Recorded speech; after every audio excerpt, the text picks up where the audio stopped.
गिरावट आने का सीधा सा हिसाब क्या है कि अगर मान लीजिए यूएस का कुछ डाटा कमज़ोर आए तो मार्केट गिर जाता है, यूएस का कुछ डाटा मजबूत आए तो मार्केट बढ़ जाता है। मगर इसके अलावा भी जो मान लीजिए बैंक्स हैं वो तो गिराएंगे ही ना। कुछ लोग हैं जो खरीदे हैं नीचे तो ऊपर बेच के निकलेंगे, मुनाफा करेंगे, या कुछ लोग हैं जो ऊपर से बेच के नीचे की ओर लाना चाहेंगे ताकि उनके रेट पे कुछ चीज़ें उनको मिल पाए।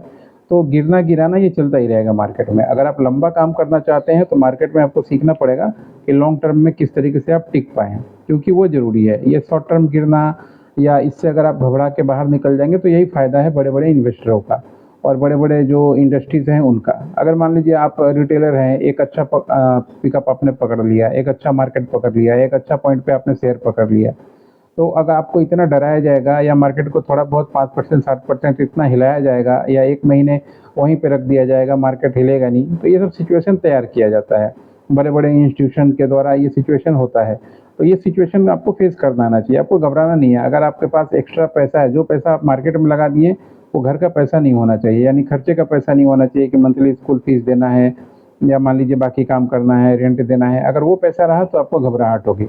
आपका इन्वेस्टमेंट के तौर पे अगर सोच के कीजिएगा कि चलो 6 महीने नहीं भी जाएगा, अच्छा स्टॉक है तो मेरे को कोई दिक्कत नहीं, तो फिर आप आराम से पैसा कमा जाइएगा। ये सब कोई छोटी चीज़ है, ये तुरंत भाग जाना, निकल जाना, ये जो हैबिट है ना रिटेलर का, ये जो बड़े-बड़े इंस्टीट्यूशन ये जानते हैं कि ज़्यादा से ज़्यादा ₹10, ₹20, ₹50 शेयर में मार्केट डाउन जाएगा तो ये भाग जाएँगे। तो वो जानबूझ के लाएँगे, आप जहाँ से खरीदेंगे उसके और नीचे लाएँगे। पता चला आपने जो सोचा होगा रेजिस्टेंस सपोर्ट बनाया होगा, उससे भी नीचे लेके जाएँगे, ताकि मान लीजिए जो वहाँ तक भी रिटेलर फँसे हों और अपने आप को सोचे अरे अब तो पूरा मेरा पैसा डूब जाएगा, बर्बाद हो जाएगा। वहाँ वो सारा आपका सामान खरीद लेंगे, उसके 1 महीना, डेढ़ महीना बाद देखिएगा कोई भी एक न्यूज़ आएगा और फिर वो धीरे-धीरे शेयर पता चला आपकी आँखों के सामने से डबल ट्रिपल होके निकल जाएगा। तो ये समझना पड़ेगा, ये मार्केट का तरीका होता है, बिज़नेस जो है इसी तरीके से होता है, एनालिसिस इसी तरीके से होता है। Per day, per hour, 5 minute, 10 minute, ये डे ट्रेडर में बहुत हेडिंग है। आप लंबा थोड़ा इस तरीके से सोच के चलिए और एक बार 2-3 सही इन्वेस्टमेंट कीजिए, आपका काम हो जाएगा।